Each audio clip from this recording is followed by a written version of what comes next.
Hello everyone, GK GS दृष्टि में आपका स्वागत है। तो आज मैं लुसेंट आधुनिक भारत के इतिहास में टॉपिक कवर करूंगी लॉर्ड डफरिन को। लॉर्ड डफरिन 1884 से 1888 तक रहे थे और हम ये कवर कर रहे थे कंपनी के अधीन गवर्नर जनरल। कंपनी के अधीन जितने भी गवर्नर जनरल थे वो हम आधुनिक भारत के इतिहास में कवर कर रहे थे। तो हमने जो जो गवर्नर जनरल कवर कर दिए हैं उन गवर्नर जनरल को एक नज़र देख लेते हैं। सबसे पहले तो ये देखते हैं कि लॉर्ड डफरिन के पहले हम किन को कवर किए थे। तो लॉर्ड डफरिन के हम जस्ट पहले जो कवर किए थे वो हम कवर किए थे लॉर्ड रिपन को। किनको कवर किए थे लॉर्ड डफरिन के पहले? तो वो हम कवर किए थे लॉर्ड रिपन को। यहाँ पर देखिए, लॉर्ड रिपन 1880 से 84 तक रहते हैं। इनके बाद लॉर्ड डफरिन आते हैं। लॉर्ड रिपन भारतीयों के लिए कुछ अच्छे काम करते हैं। तो हमने एक नज़र बस देख लेते हैं ताकि हमें रिकॉल हो जाए कि कौन कौन से गवर्नर जनरल जो आते हैं भारत में और भारत को निरंतर शोषण करते हुए चले जाते हैं। तो देखिए, जो ये है सबसे पहले बंगाल के गवर्नर जो होते हैं वो रॉबर्ट क्लाइव होते हैं। रॉबर्ट क्लाइव के बाद आते हैं वॉरेन हेस्टिंग्स। रॉबर्ट क्लाइव के बाद वॉरेन हेस्टिंग्स आते हैं, 1774 से 85 तक रहते हैं।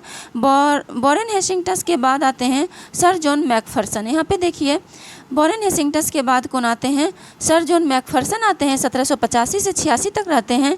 सर जॉन मैकफर्सन के बाद आते हैं लॉर्ड कॉर्नवालिस। लॉर्ड कॉर्नवालिस 1786 से 1793 तक रहते हैं और 1793 के बाद फिर ये 1805 को बनते हैं, लेकिन इनकी मृत्यु हो जाती है और ये दूसरे कार्यकाल में ज़्यादा दिन नहीं रह पाते हैं।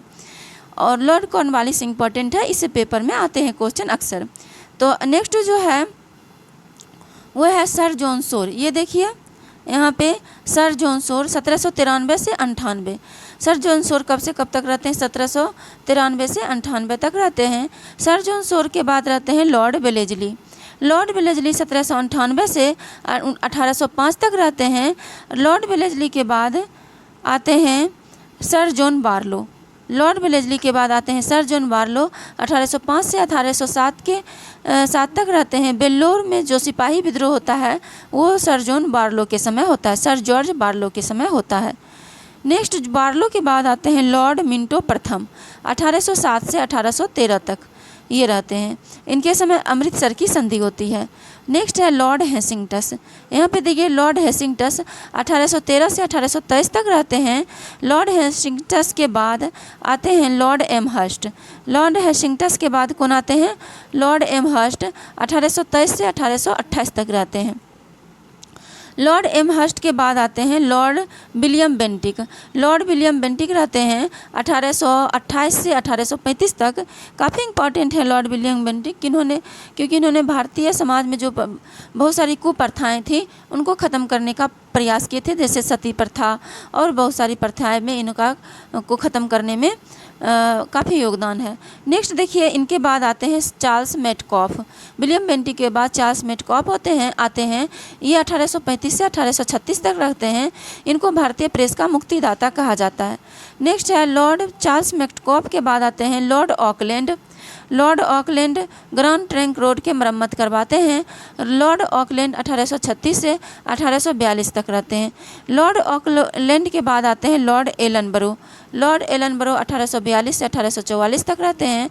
लॉर्ड एलनबरो के बाद आते हैं लॉर्ड हार्डिंग, 1844 से 1848 तक रहते हैं। लॉर्ड हार्डिंग के बाद आते हैं लॉर्ड डलहौजी। काफ़ी इंपॉर्टेंट है, इससे अक्सर क्वेश्चन आते हैं। लॉर्ड डलहौजी 1848 से 1856 तक रहते हैं। और लॉर्ड डलहौजी के बाद हम कवर कर दिए थे लॉर्ड कैनिंग, जिनके समय 1857 की क्रांति होती है। ये देखिए, लॉर्ड कैनिंग 1856 से 1862 तक रहते हैं। और लॉर्ड कैनिंग के बाद आते हैं लॉर्ड एल्गिन।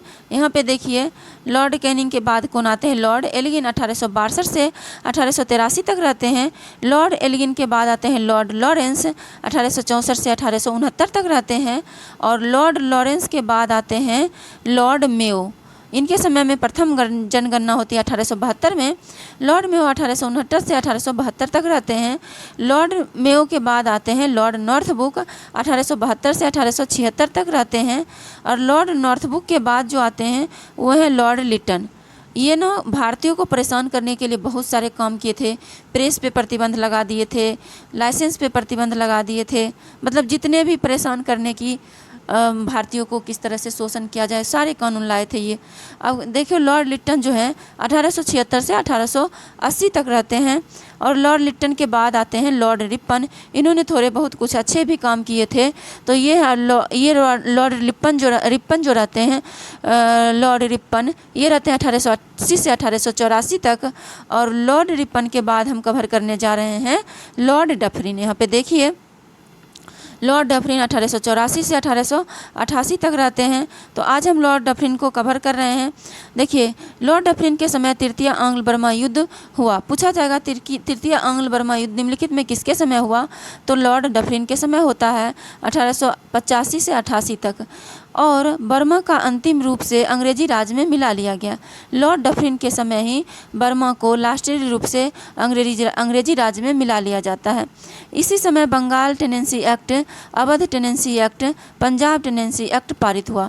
और जो है ये काश्तकारी एक्ट जो है, काश्तकारी नियम, बंगाल काश्तकारी नियम, अवध काश्तकारी नियम और पंजाब काश्तकारी नियम, यानी किसानों के लिए एक्ट पारित होता है कि किसानों को कैसे खेती करना है, क्या करना है। इसके लिए एक्ट पारित किसके समय होता है? लॉर्ड डफरिन के समय होता है। नेक्स्ट है लॉर्ड डफरिन के समय की सबसे महत्वपूर्ण घटना थी 28 दिसंबर 1885 को बम्बई में M.O. ह्यूम के नेतृत्व में भारतीय राष्ट्रीय कांग्रेस की स्थापना। यानी कि इसके समय में सबसे महत्वपूर्ण घटना 28 दिसंबर से 1885 को बम्बई में A.O. ह्यूम के नेतृत्व में भारतीय राष्ट्रीय कांग्रेस की स्थापना होती है। किसके समय? लॉर्ड डफरिन के समय ही भारतीय राष्ट्रीय क्वेश्चन पूछा जा सकता है कि किस गवर्नर जनरल के समय है जो है सो भारतीय राष्ट्रीय कांग्रेस की स्थापना होती है? तो उस समय थे लॉर्ड डफरिन। नेक्स्ट क्वेश्चन है कि ये लॉर्ड लैंसडाउन 1888 से 1894 तक रहते हैं। लॉर्ड लैंसडाउन भारत और अफगानिस्तान के मध्य सीमा रेखा डुरंड रेखा का निर्धारण लॉर्ड लैंसडाउन के समय होता है। यानी कि डुरंड रेखा का जो निर्धारण भारत और अफगानिस्तान के बीच होता है, जो अभी जो किसके अंदर है? पाकिस्तान के अंदर है। तो ये सीमा रेखा के जो निर्धारण होता है ये किसके समय होता है? लॉर्ड लैंसडाउन के समय ही भारत और पाकिस्तान के बीच सीमा रेखा का निर्धारण होता है। नेक्स्ट है 1891 में दूसरा कारखाना अधिनियम लाया गया, जिसमें स्त्रियां 11 घंटे प्रतिदिन से अधिक काम करने पर प्रतिबंध लगाया गया। कह रहा है कि 1891 में दूसरा कारखाना अधिनियम लाया गया, जिसमें स्त्रियों को 11 घंटे प्रतिदिन से अधिक काम करने पर प्रतिबंध लगाया गया। साथ ही सप्ताह में एक दिन छुट्टी की व्यवस्था की गई। मतलब ये कह रहा है कि 1891 में दूसरा कारखाना अधिनियम लाया गया, जिसमें स्त्रियों को 11 घंटे प्रतिदिन अधिक काम करने पर प्रतिबंध लगाया गया। साथ ही सप्ताह में एक दिन छुट्टी की व्यवस्था की गई। किसके समय लाया जाता है? लॉर्ड लैंसडाउन के समय 1891 में दूसरा कारखाना अधिनियम लाया जाता है।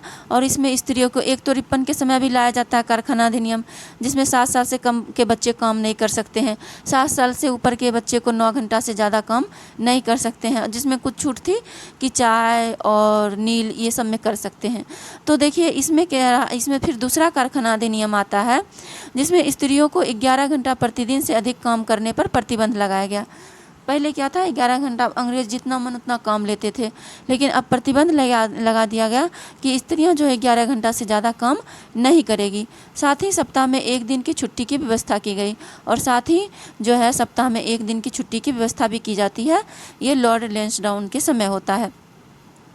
नेक्स्ट है लॉर्ड एल्गिन द्वितीय। लॉर्ड एल्गिन द्वितीय 1894 से 1899 में आते हैं। और लॉर्ड एल्गिन द्वितीय भारत को तलवार के इसने क्या कहा था? लॉर्ड एल्गिन द्वितीय ने भारत को तलवार के दल पर विजित किया है, और तलवार के बल पर ही इसकी रक्षा की जाएगी। यह कथन लॉर्ड एल्गिन का द्वितीय का है। यानी देखिए ये कितना ख़राब वर्ड निकाला है भारत के लिए। कह रहा है ये कि हमने भारत को तलवार के बल पे जीते थे, यानी तलवार से मार काट के जीते थे, और तलवार के बल पे ही इसकी रक्षा की जाएगी। यानी कि अगर भारत अच्छे से नहीं रहेंगे भारतीय लोग, तो उनको तलवार के बल पे ही वहाँ पे शासन किया जा सकता है। और अगर वो विरोध में आवाज़ उठाएंगे तो तलवार उठाएंगे और यहाँ पे रहेंगे।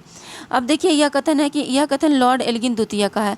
तो पेपर में आ सकता है कि जो ये कथन किसका है कि भारत को तलवार के बल पर विजित किया गया है और तलवार के बल पर ही इसकी रक्षा की जाएगी। रक्षा करने का सेंस यहाँ पे रक्षा की से नहीं है, मतलब कि इसको अगर भारतीय जो विरोध में आवाज़ उठाएंगे तो हम तलवार के बल पे यहाँ शासन करेंगे। नेक्स्ट है, कह रहा है कि यहाँ आगे है कि 1859 से 1898 के मध्य उत्तर प्रदेश, बिहार, पंजाब एवं मध्य प्रदेश में भयंकर अकाल पड़ा।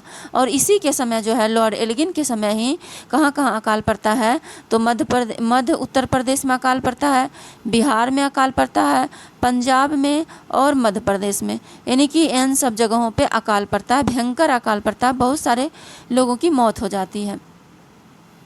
अब है लॉर्ड कर्जन। लॉर्ड कर्जन भी काफ़ी